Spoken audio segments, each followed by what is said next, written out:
سوتے وقت سورت اخلاص ایک عمل ہے کہ 3 بار دائیں طرف کے تصور سے پڑھیں اور 3 بار بائیں طرف کے تصور سے پڑھیں اور 3 بار آسمان کی طرف اس تصور سے پڑھیں۔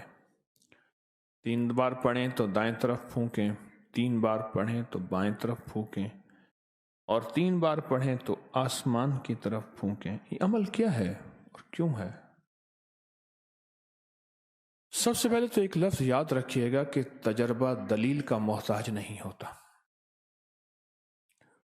تجربہ دلیل کا محتاج نہیں ہوتا۔ کیا ہر تجربے میں پوری دلیل دی جائے؟ تجربہ یقین کا محتاج ہوتا ہے۔ تجربہ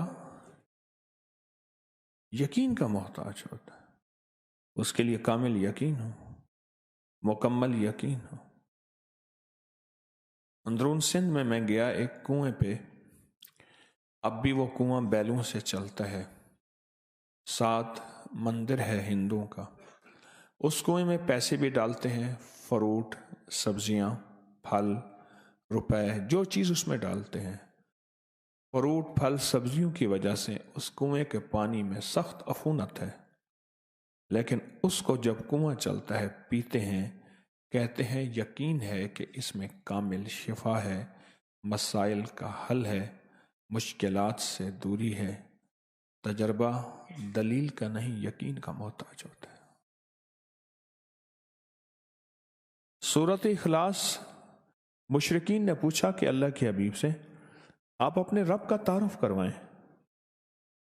وہی رب مشرکین کا بھی ہے، کفار بھی اسی رب کو مانتے تھے، پر کہتے تھے آپ کا رب کیا ہے جو آپ کہتے ہیں، اس کا تعارف کیا ہے؟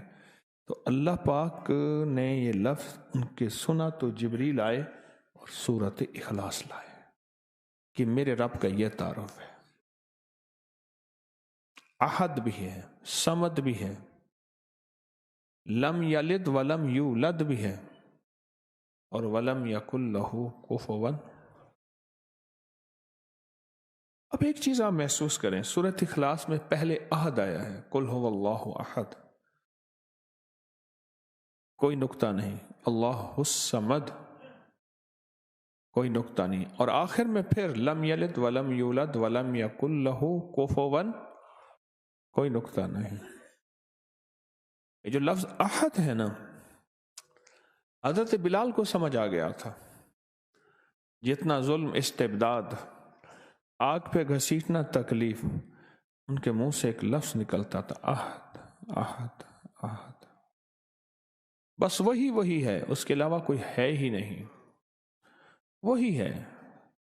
یہ جو وحدانیت اور احد ہونا ہے، یہ شیاطین اور جنات اور خبائث کو کھا جاتا ہے، وہ احد ہے۔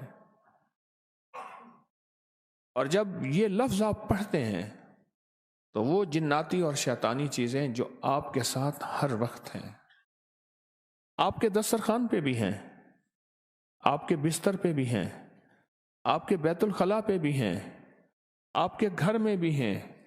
اس لیے بندہ جب سلام کرتا ہے گھر میں جا کے تو وہ شیطانی چیزیں کہتی ہیں ایک دوسرے سے، ہٹ جاؤ، اس گھر سے نہ کھانا ہے، اس گھر سے نہ کھانا ہے، اس گھر میں نہ آرام ہے، نہ اب دونوں چیزیں اس گھر میں نہیں ہیں۔